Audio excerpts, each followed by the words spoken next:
नमस्कार, मैं हूं आपके साथ रोहित। देश की सत्ता में प्रचंड बहुमत की सरकार बनाने का नतीजा क्या होता है, ये देश के प्रधानमंत्री नरेंद्र मोदी ने बता दिया।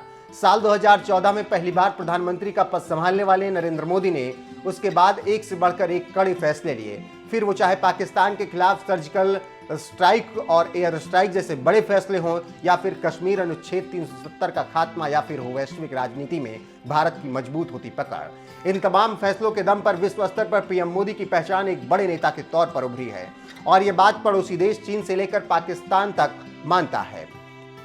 दरअसल 8 मार्च को जब पूरी दुनिया में अंतर्राष्ट्रीय महिला दिवस मनाया जा रहा था, तो उसके ठीक एक दिन पहले सोमवार को देश के प्रधानमंत्री नरेंद्र मोदी साल 2020 और 2021 में नारी शक्ति पुरस्कार जीतने वाली महिलाओं के साथ अपने आवास पर बुलाकर चर्चाएं की। इसी दौरान पूरी दुनिया में जहाज लेकर जाने वाली भारत की पहली महिला merchant navy captain Radhika Menon ने बताया, अपने काम को लेकर मुझे दुनिया भर में जाने का मौका मिला। जब मैं पाकिस्तान और चीन जैसे देशों की जल सीमा में जाती थी, जिनके भारत के साथ रिश्ते दोस्ताना नहीं हैं, वहां भी मुझे सुनने को मिलता था कि आपके देश में एक मजबूत नेता है। मैं कैप्टन राधिका मेनन हूँ, इंडिया के first merchant navy captain and first woman to win IMO award for exceptional bravery at sea 2016.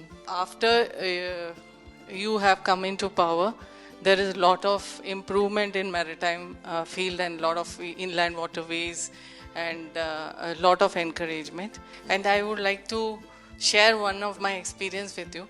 मैं जहाज लेके सारे दुनिया घूमी हूँ एंड जब भी मैं चाइना, पाकिस्तान या कोई ऐसे देश जाती हूँ जहाँ हमारे से अच्छे टर्म्स में नहीं है, they always tell me you have a very strong leader, and I I'm really happy about it and very proud of it. Merchant navy captain Radhika Menon ने पीएम मोदी के बारे में चीन और पाकिस्तान में हो रही चर्चाओं के बारे में जो बातें बताई, वो बता रहा है कि पूरी दुनिया में पीएम मोदी का कद किस तरीके से बढ़ रहा है।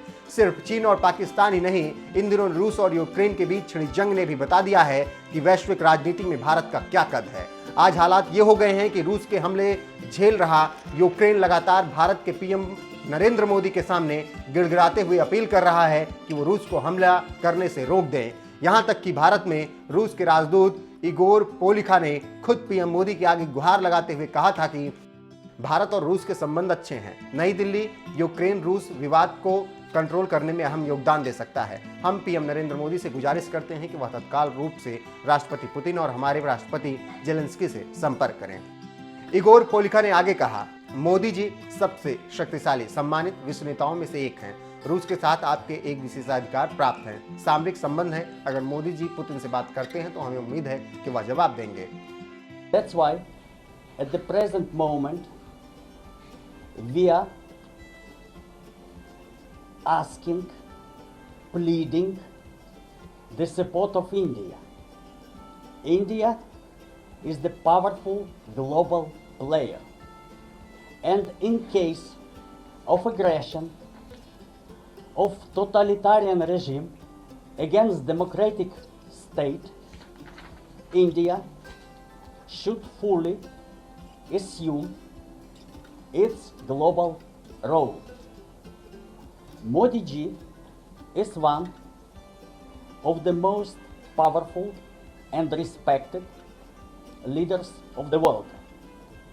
You know that you have special, privileged, strategic partnership with Russia. I don't know how many world leaders Putin may listen to, but the status of Modi ji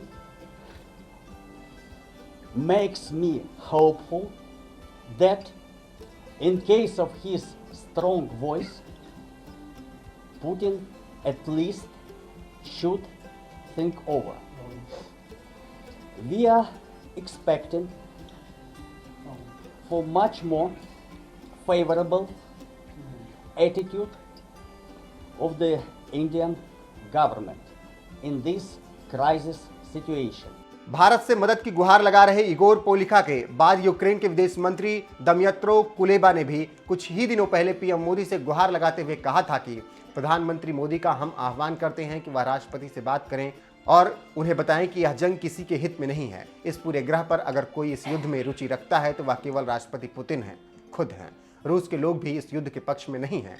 Ukraine की ओर से लगातार आ रही इस गुहार के बाद पीएम मोदी ने रूस के राष्ट्रपति व्लादिमीर पुतिन के साथ करीब 50 मिनट तक बातचीत की और सूत्रों के मुताबिक इस दौरान पीएम मोदी ने पुतिन से अपील की कि वो दोनों देशों के प्रतिनिधिमंडल के बीच चल रही वार्ता से अलग यूक्रेन के राष्ट्रपति जेलेंस्की से सीधे बात करें।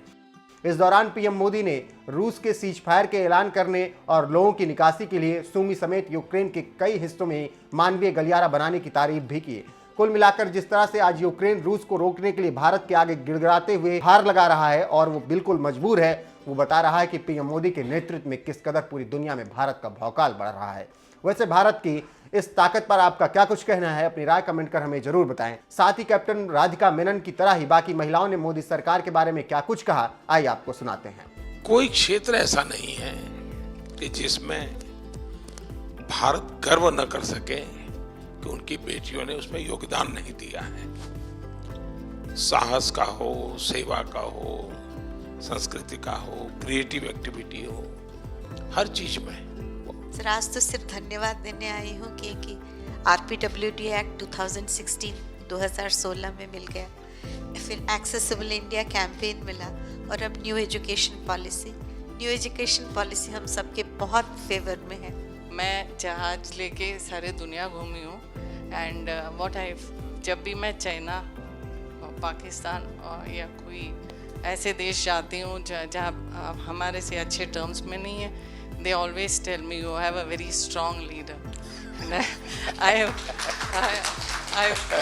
really happy about it and very proud of you. So I can't see you but I can hear your voice. मैं आपको अपने अंदर की आंखों से मैं आपको ज़रूर देख सकती हूँ सर। हमारे इंडिया डिसेबल्ड पीपल के लिए और भी एक्सेसिबल बने। आपने बहुत सब किया है इंडिया के लिए, आपने एक्सेसिबल इंडिया कैंपेन किया है, सुगम भारत कैंपेन, और बहुत अच्छा लगा है सर। एम्पावरमेंट की जब बात करते हैं, आपने देखा होगा हम प्रधानमंत्री आवास योजना कर रहे हैं। इतने कम समय में 2 करोड़ परिवार को अपना पक्का घर मिलना अपने आप में बड़ी बात है और एक घर की कीमत लाखों में है आजकल।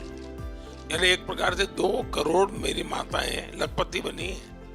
हम चाहते हैं कि परिवार में भी डिसीजन मेकिंग में उसका हिस्सा होना चाहिए। ये हिस्सा तब आता है जब इकोनॉमिकल एम्पावरमेंट होता है, उसका भी वजूद बनता है और तब जाकर के निर्णय भी बड़े हेल्दी होते हैं। पहली बार ऐसे लगता है कि हम सब बहनों के जो अवार्डी है उनसे मुलाकात, पहले आप हो जो इस टाइप का सुन रहे हो, समझ रहे हो, हमारे दुख सुख के साथी बन रहे हो, इसके लिए आपको तहे दिल से बहुत बहुत धन्यवाद जी। मैं डांस से सिखाना जाती हूँ और डांस क्लास करना जाती हूँ। आपका देश का नाम रोशन करूँगी। शाबाश। For the last 32 years, I am associating myself with devising of alphabets to tribals. Thank you for your new education policy that you are insisting people to have मातृभाषा में उन लोगों को पढ़ाने के लिए आप जो फैसिलिटी उन लोगों को जो इम्प्लीमेंट कर रहा है, उसके लिए I am very grateful to you sir. 15 साल की थी तब से पढ़ा रही थी और आज मेरे 25 साल पूरे हो गए हैं इस लक्ष्य को चलाते हुए।